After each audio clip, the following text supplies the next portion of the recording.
Hey, welcome back to another episode of Midweek Worship. I'm Jeff, and we're Two Cities Church. Thank you for joining me for this episode. We're learning a lot about ourselves.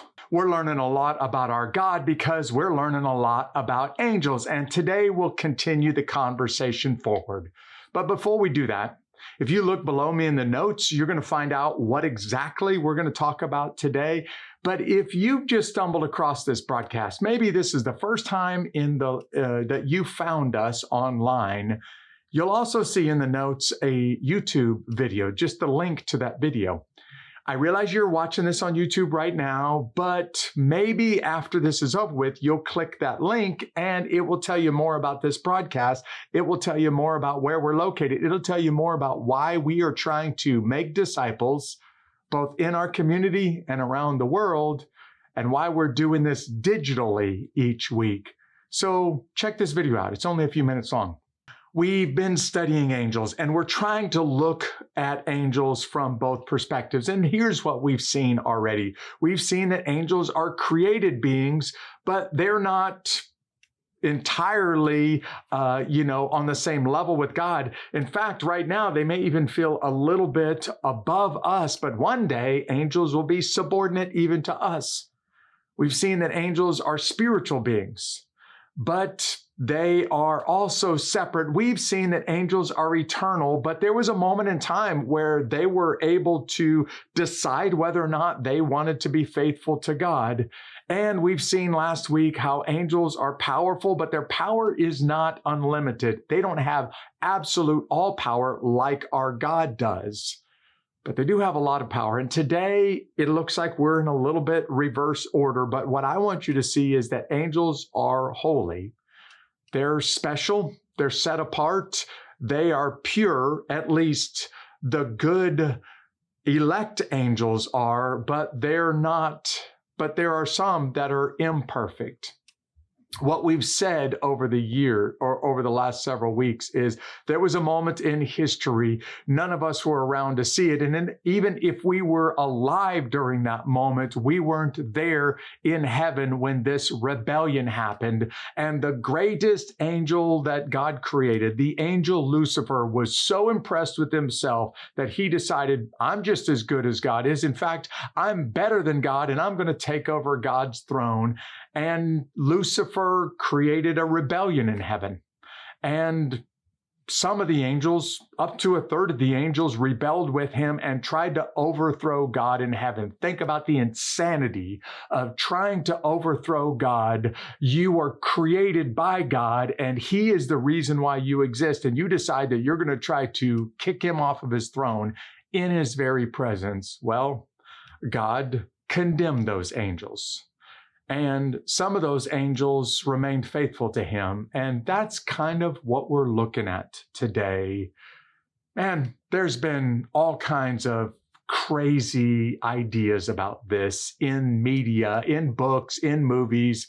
You've seen the little images of the good angel with the halo and the white wings on one shoulder, and then the devil with the tail and the red pitchfork, the red cape and the pitchfork on the other shoulder. And the bad angel is whispering one thing and the good angel is whispering another. Did you know that William Blake painted this masterpiece many, many years ago? But this masterpiece is entitled Good versus Evil.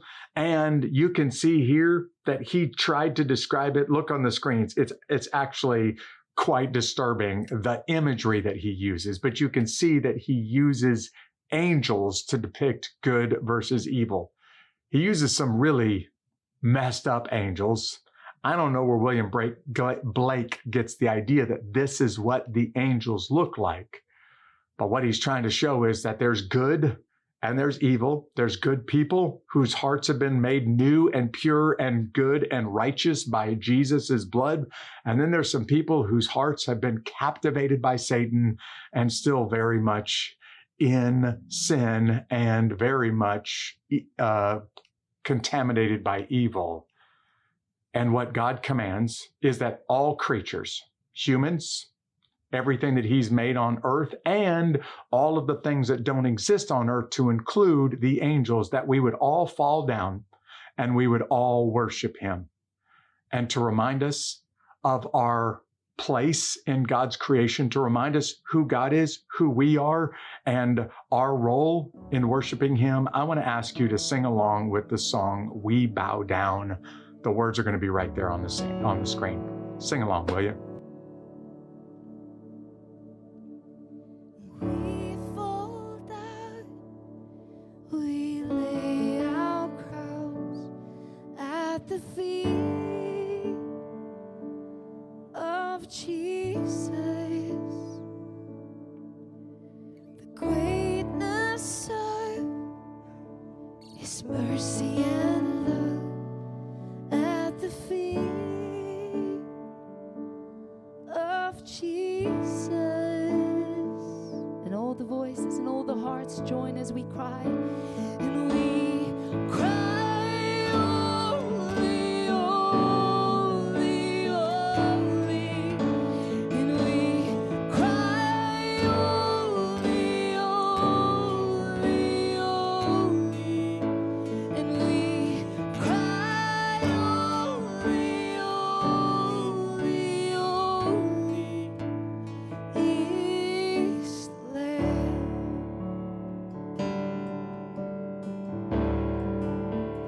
Is the Lamb. Sing, we fall down. We fall down. We lay our crowns at the feet of Jesus. The greatness of his mercy and love at the feet of Jesus. And we cry, holy, and we cry, holy, holy, holy, and we cry, holy, holy, holy, and we cry, holy, holy, holy is the Lamb. Holy, holy, holy, and we cry, holy, holy, holy. We cry, holy, holy, holy.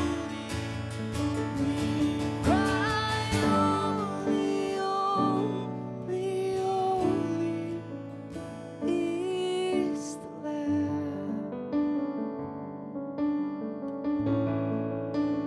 Is the Lamb.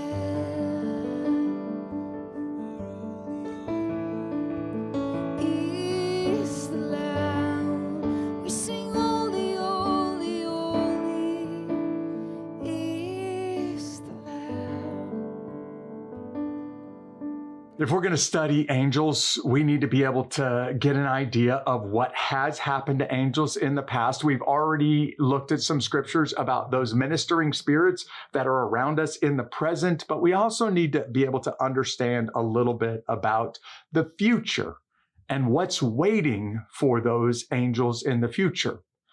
Now, typically during this broadcast, we ask you to memorize a verse of scripture. And I'm going to put a verse from the book of Revelation on the screens for you. It's actually a longer verse than normal, but the reason we challenge you to memorize the Bible, instead of just pulling it up on your phone while you're stopped at a red light, and you're not supposed to have your phone out while you're driving anyway, is to be able to think about it while you're standing in the grocery store line. It's to be able to meditate on it while you're sitting eating lunch, and you don't even have to open the Bible because you put the Bible in your heart. Well, this verse tells us a little bit about angels in the present.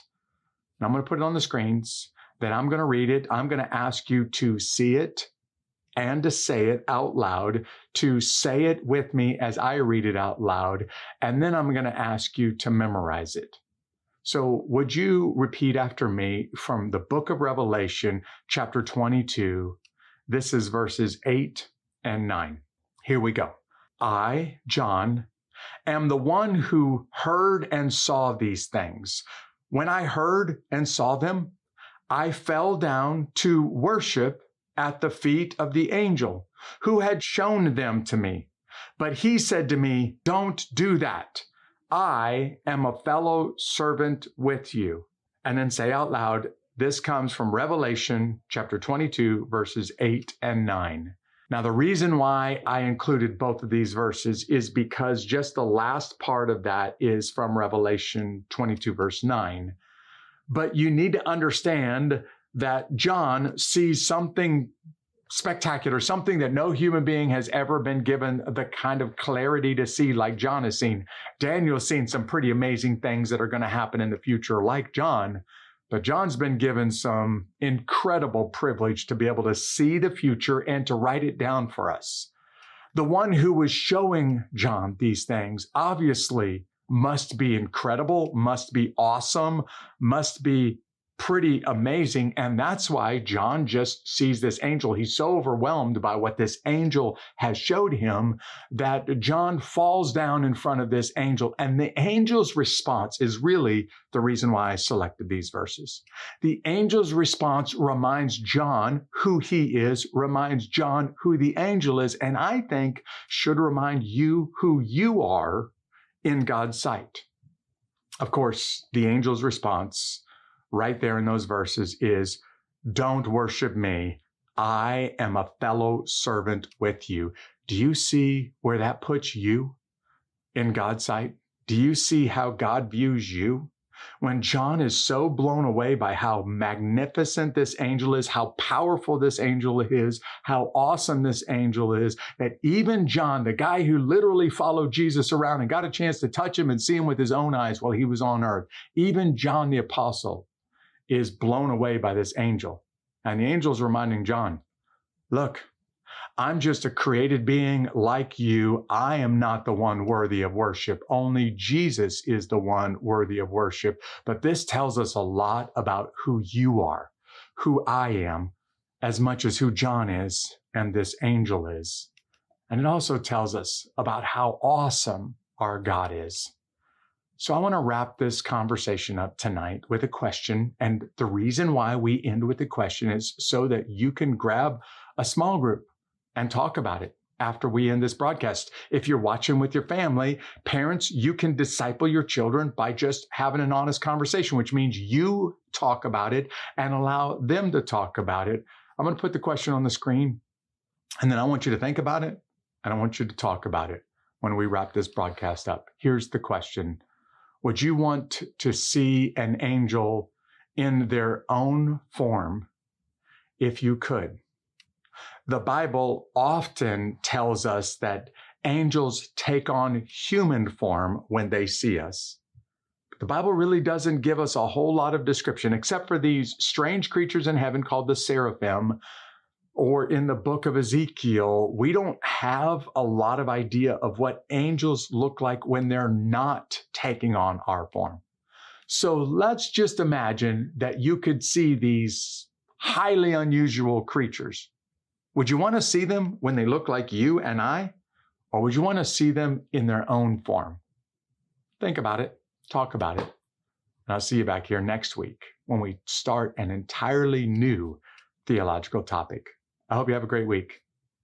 God bless.